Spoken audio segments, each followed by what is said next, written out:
ए वर्ष महाप्रभुंको कृपारू मो खजा बेपारटा बढ़िया हेछि। किए कहिला महाप्रभुंको कृपारू बेपार भल हेछि? तुमे निज परिश्रम बल रे भल बेपार करिच। महाप्रभुंको कृपारू कोन ए सब मु किछि मानेनी।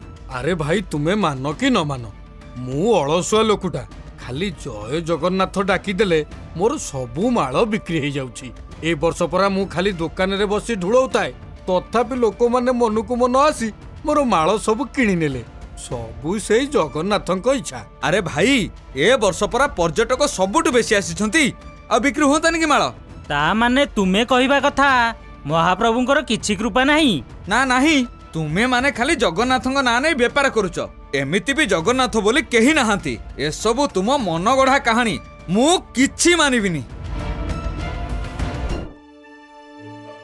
कोन चंदन लगेलणी?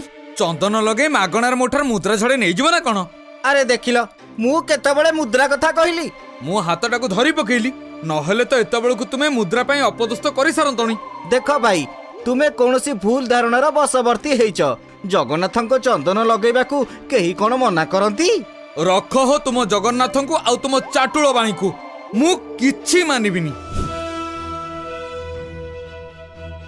महाराज कोठू गोटे नास्तिक आसी आम महाप्रभुंको नारे नगरवासी आगरे एणु तेणु गपुछि, पुणी तांको स्थिति को अमान्य करुछि। कौन हैला? से पापी महाप्रभु को अमान्य करुछि, पुणी अपमानित करुछि। मु आज ता गंडीरु मुंडटा को अलगा करि देबी। शांत हुओ बटुकनाथ, मते लागुछि या भितरे निश्चय किछि रहस्य लुचि रहिछि। भलो हेबो से नास्तिक को राजदरबार को डका जाऊ, ताहले असल कथाटा जणा पड़ी जिवो।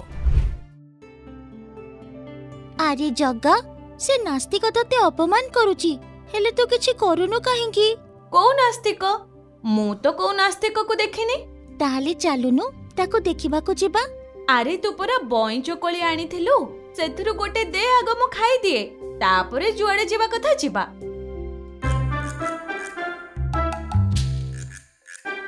कथारे अछि हजिला बळद खोजिला ठेई। जग्गा रास्ता आड़े को देखे से परा नास्तिक जाउची। जिबा कथा हबा काली सकाळे परा यार तो सहित मंदिर भितरे देखा हबो। हौ ठीक अछि, काली कथा काली के बुझिबा। आगो को कोन हबो जानिबा पई हमर संपूर्ण अध्याय देखंतु।